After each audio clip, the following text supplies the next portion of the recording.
The door had barely closed behind Daniel and Maria when the silence inside the office cracked open. For a long moment no one dared to move. The echoes of Daniel's words, Maria's defiance and Carlton's stammered threats still hung in the air like smoke after a fire. The wine on the floor glistened under the fluorescent lights, a bitter stain of cruelty and arrogance that could no longer be hidden. Then it began. A whisper at first. A soft voice from one corner, almost trembling. "I can't believe he did that to her." Another voice, sharper now, cut through the room. "He's humiliated people for years. Today it finally backfired." Heads turned. Employees who had once kept their eyes glued to screens now lifted them, searching for confirmation in one another's expressions. And they found it. The fear that had kept them quiet was still there, but thinner now, fragile, already fraying at the edges. Carlton stood frozen near his desk, his suit disheveled, his face pale. He had always been the tallest man in the room, not because of his height but because of the shadow his authority cast. But in that moment, stripped of fear's power, he looked smaller than he ever had. He opened his mouth to shout, to regain control, but his voice caught in his throat. The employees were no longer shrinking from his gaze, they were staring at him. The tension broke when one woman, the same employee who had earlier dared to speak, rose from her chair. Her heels clicked against the marble floor, echoing with a confidence she hadn't felt in years. She faced Carlton directly, her hands trembling but her chin raised high. "You told her she was worthless," she said firmly, her voice rising. "But we all know the truth. The only worthless thing in this room today was your cruelty." A murmur rippled through the office. Some gasped, others clapped nervously, uncertain if it was safe. But the sound alone was enough. Carlton spun on her, his face flushing red. "Sit down," he barked, his voice cracking with a desperation he couldn't hide. "Do you think you can talk to me that way? I made you. I gave you a job." The woman didn't flinch. Instead, she folded her arms, her voice calm and steady. "No, Mr. Carlton. We gave you this company. Without us, you're just a man in an empty office." It was the crack in the dam. More voices rose from different corners of the room. "He forced me to cancel my son's surgery leave," someone shouted. "He made me work 12 hours and told me I wasn't worth the chair I sat on," another added. The confessions spilled like floodwater, years of humiliation breaking loose. Each story was another stone torn from Carlton's throne. He stumbled back, his hands trembling as he slammed them against the desk for support. "Lies," he shouted, but his voice sounded hollow, almost pitiful. "You're all liars. Without me, none of you would survive a single day." But his words no longer held weight. Instead of silence, he was met with stares of defiance. Employees stood one by one, each finding courage in the other. It was no longer just rebellion, it was solidarity. Carlton's breathing quickened. Sweat beaded at his temple. He tried to summon his old performance, the booming authority that once silenced 100 voices, but every word he spoke was swallowed by the rising tide of truth. At the far end of the office, an older man who had served for decades as Carlton's quiet accountant finally stood.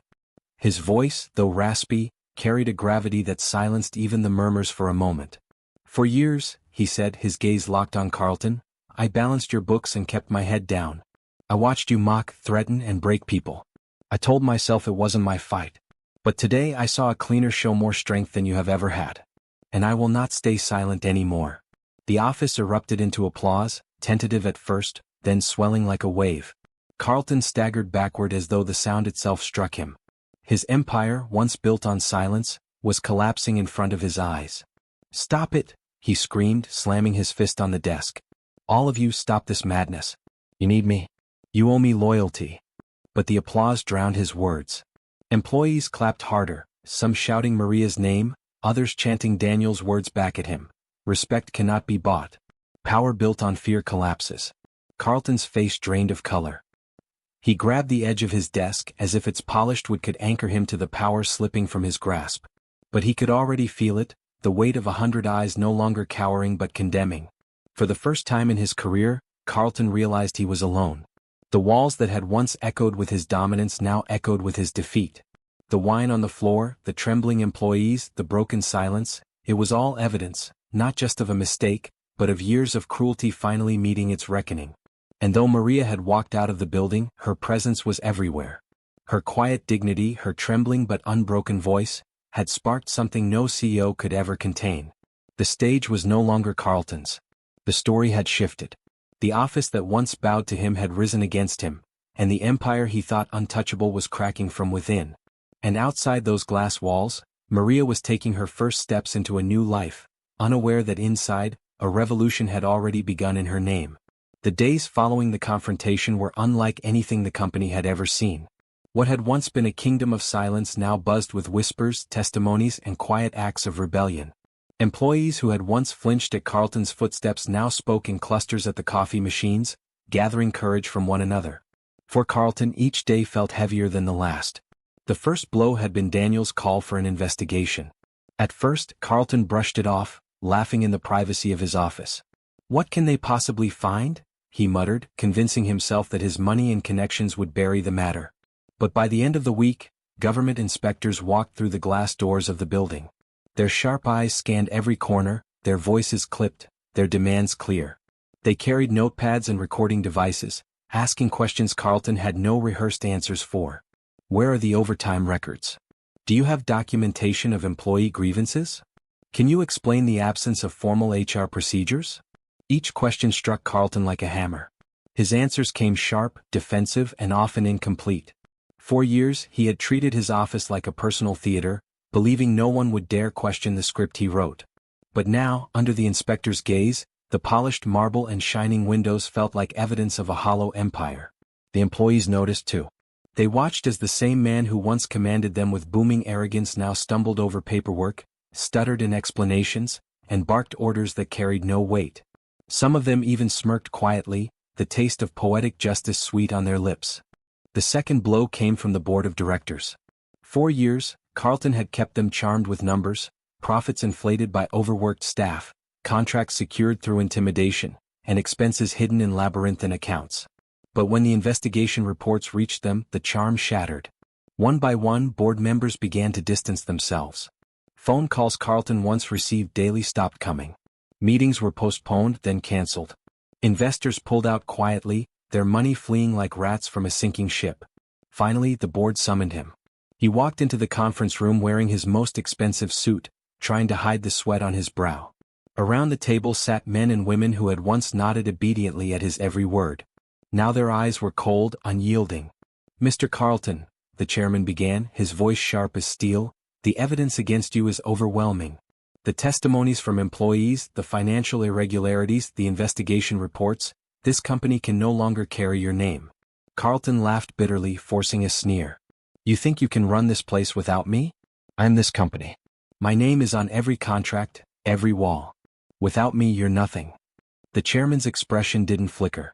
He slid a document across the table. "Effective immediately, you are suspended. A vote will be held to remove you permanently. Until then you have no authority here." Carlton's face went pale. His hands trembled as he snatched the paper, scanning the words. He wanted to roar, to flip the table, to remind them who he was.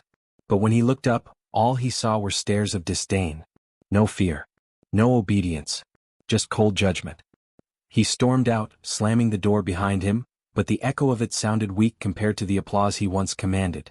The third blow was the hardest: public exposure. Word of the scandal leaked, first in whispers, then in headlines. CEO accused of workplace abuse. Executives investigated for misconduct. The photos showed Carlton's proud face, now lined with stress, his once immaculate hair disheveled. He tried to fight it. He called in favors from journalists, pressured contacts in government, even threatened lawsuits. But the tide was too strong. Employees, emboldened by Maria's courage and Daniel's intervention, came forward in droves. Their stories filled newspapers and social media. The cleaner soaked in wine, the assistant forced to work through illness, the accountant denied family leave. Each account was a nail in Carlton's coffin. In the court of public opinion, the verdict was swift. He was a tyrant. A bully. A man whose empire had been built not on leadership but on fear. Carlton's arrogance turned into paranoia. He stopped sleeping in his penthouse, convinced that cameras followed him, that whispers in the street were about him. He snapped at lawyers, cursed at reporters, and even shouted at his reflection in the mirror. The man who once thrived on being watched now crumbled under the weight of every eye. And yet, what haunted him most was not the headlines, not the board's betrayal, not even the inspector's sharp questions. It was the memory of Maria standing tall beside Daniel, her wine-stained uniform clinging to her body, her trembling voice rising stronger with every word. "You called me worthless," she had said. "But today I am not invisible." Those words replayed in his mind endlessly, louder than any applause, sharper than any blade. He had tried to strip her dignity away, but in doing so, he had stripped away his own. Weeks later the final vote came. Carlton was officially removed as CEO. His office, once filled with polished furniture and luxury, was emptied. The nameplate on his desk was thrown into a box, along with the last shreds of his pride. As he walked out of the building for the last time, no one bowed their head. No one whispered in fear. Some employees even stood with folded arms, watching him leave with satisfaction. The silence that followed him was not obedience, it was condemnation. Carlton realized, too late, that the empire he had built on humiliation had left him humiliated. And the woman he thought beneath him had risen higher than he could ever reach. The king of glass walls had fallen. And there would be no rebuilding. The morning after Carlton's removal, the office felt different. The same glass walls still shimmered in the sun, the same polished floors reflected hurried footsteps, but something in the air had shifted. Fear no longer stalked the corridors. The silence that once choked the building had been replaced with cautious conversations, voices free enough to rise above a whisper. And at the center of those conversations was Maria. She hadn't returned immediately after the incident. Daniel encouraged her to rest, to let the storm pass, but Maria's heart wrestled with conflict. Part of her wanted to leave that world behind forever, to never again face the desks, the stairs, or the marble floors where she had been humiliated. But another part of her, a part that had awakened in those final moments beside Daniel, told her she couldn't walk away. She wasn't just Maria the cleaner anymore. She had become a witness, a voice, and perhaps an anchor for the people still inside.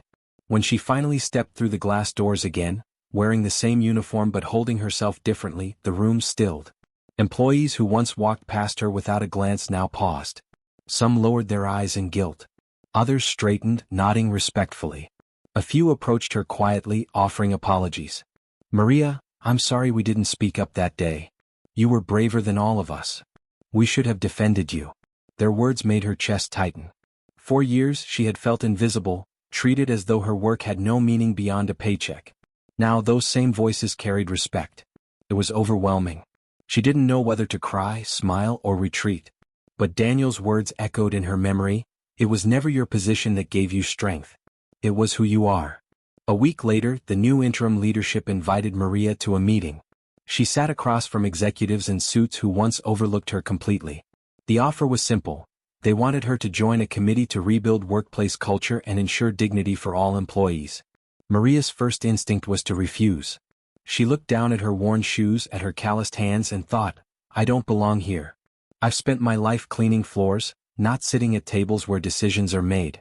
But then she remembered Carlton's words, dripping with venom, "You don't belong here." And she realized that accepting wasn't just about her, it was about proving him wrong, about making sure no one else would ever hear those words again. So she nodded. "I'll do it." The transition wasn't easy. Maria had no experience with presentations or policies. The first time she spoke in a boardroom, her hands trembled so badly she nearly dropped her notes. But when she lifted her eyes and saw the faces of employees who had once bowed their heads, now waiting for her words, courage found its way back into her voice.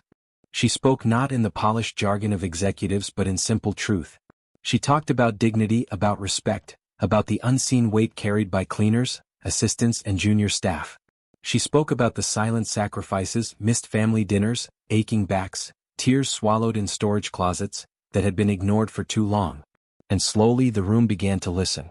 Maria became more than a voice, she became a symbol.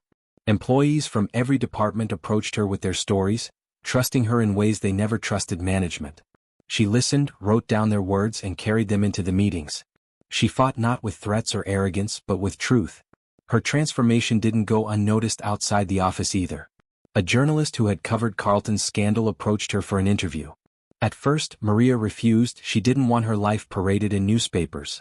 But Daniel encouraged her, reminding her that her story could inspire others beyond those glass walls. When the article was published, the headline read, "From Cleaner to Voice of Courage, the Woman Who Stood Against a CEO."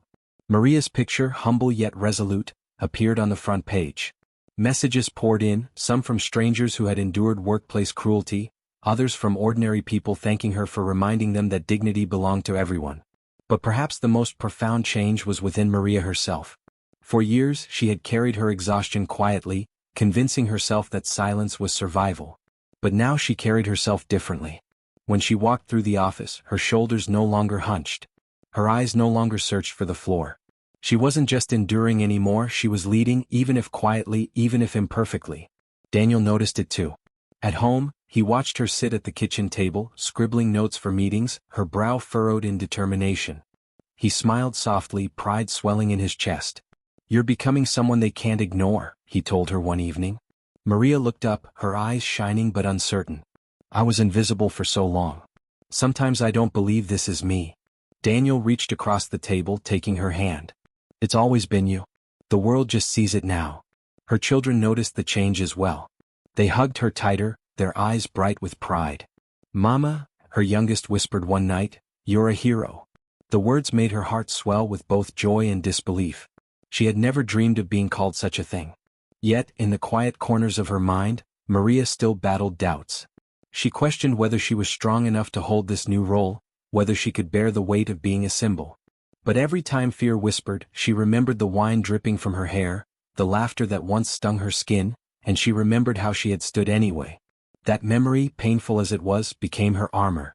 In the end, Maria's transformation wasn't about changing who she was, it was about finally believing in the strength she had carried all along.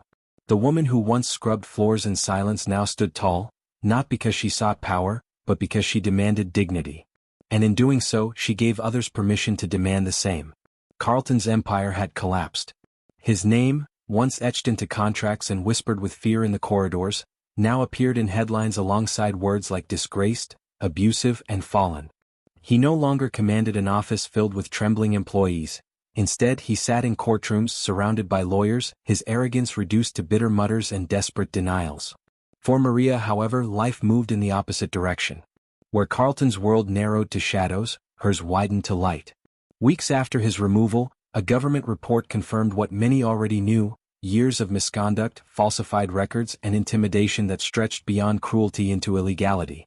Carlton faced not only the loss of his position but also criminal charges. His accounts were frozen. His influence evaporated. His name, once a symbol of wealth and authority, became a cautionary tale whispered across the city. This is what happens when fear is mistaken for power. Inside the company, the transformation continued. The new leadership invited employees into open forums, asking them to speak freely. For the first time in years, they raised their voices without fear of reprisal. Policies changed. Overtime was regulated, HR rebuilt, and dignity restored as a core principle rather than a hollow slogan. And at the center of it all was Maria. At first, she hesitated to sit at those meetings, feeling the weight of her uniform against the suits around her. But every time she opened her mouth, the room leaned in. Her stories cut sharper than any chart or report could. When she spoke of cleaners eating lunch in storage closets because they were told they didn't belong in the cafeteria, the silence in the room was heavier than thunder. When she reminded them that respect was not a benefit but a right, even the most polished executives nodded. Maria's voice became the conscience of the company. She never sought power, but her dignity turned into influence. Employees who once avoided her now stopped to thank her. Some even confessed, "I used to walk past you without seeing you. I'll never make that mistake again." Her transformation rippled outward. Journalists wrote follow-ups, painting her not as a victim but as a symbol of courage. Local organizations invited her to speak about dignity in the workplace. She declined some, overwhelmed by the attention, but agreed to a few. Standing in front of strangers, her voice quivered at first, but as she shared her story, the room always stilled, her truth piercing through layers of indifference. Yet for Maria, the truest victory wasn't in headlines or boardrooms. It was in the small, quiet moments, walking through the office and being greeted with genuine smiles instead of avoidance, hearing laughter that wasn't nervous or forced, watching a cleaner sit openly in the cafeteria without shame. Daniel saw it too. One evening, as they walked home together, he stopped her under the golden glow of a street lamp. "You realize what you've done, don't you?" he asked softly. Maria frowned, unsure. "What do you mean?" "You didn't just stand up to Carlton. You changed them, all of them. You gave them back their courage." Maria shook her head, humility softening her features. "No, Daniel. I only did what I had to do. You were the one who stood beside me." Daniel smiled, pressing a gentle kiss to her forehead. "Maybe. But it was your voice that broke the silence. Meanwhile, Carlton withered. Stripped of titles and wealth, he tried desperately to rebuild his image. He staged interviews claiming he was misunderstood, that his tough leadership had been exaggerated. But no one listened. His words rang hollow against the tidal wave of testimonies. The man who once relished the spotlight now found it blinding. He became a ghost in the city he once dominated, his name a reminder of arrogance undone by truth. The final threat of justice came in the form of a verdict. Carlton was fined heavily, banned from holding executive positions, and sentenced to community service. On the day the news broke, Maria sat quietly at her kitchen table, her children chattering around her. She didn't celebrate with shouts or triumph. She simply closed her eyes, breathed deeply, and let the weight she had carried for years slip away. She had endured humiliation, silence, and invisibility. But in the end, she walked away not broken, but stronger than she had ever believed possible. Months later, Maria walked once more into the same office where everything had begun. The floors gleamed as always, the glass still reflected the city skyline, but the energy inside was different. Employees greeted her with warmth, not pity. Posters on the wall read, "Respect builds strength. Dignity first." And she knew those words were not empty, they were born from her story. As she passed the marble floor where wine once dripped from her hair, she paused. For a moment, the memory surged, the humiliation, the sting of laughter. But instead of pain, she felt pride. That spot wasn't a scar anymore. It was a mark of survival. Daniel joined her, his uniform crisp as always, his eyes filled with quiet admiration. "Do you see it now?" he asked. Maria nodded slowly. "Yes. This place isn't perfect. But it's no longer built on fear. It's built on something stronger." Daniel smiled. "On you." She laughed softly, shaking her head. "Not on me. On all of us. On the truth we finally spoke." They walked out together, sunlight spilling onto the street. The city roared on, indifferent, but Maria carried a new certainty in her heart. Dignity once denied can rise again, stronger than ever. And though Carlton's name faded into infamy, Maria's name lingered in whispers of respect. She would never be invisible again. Because true power was never in glass towers or titles. True power lived quietly in endurance, in courage, and in the simple act of refusing to be broken.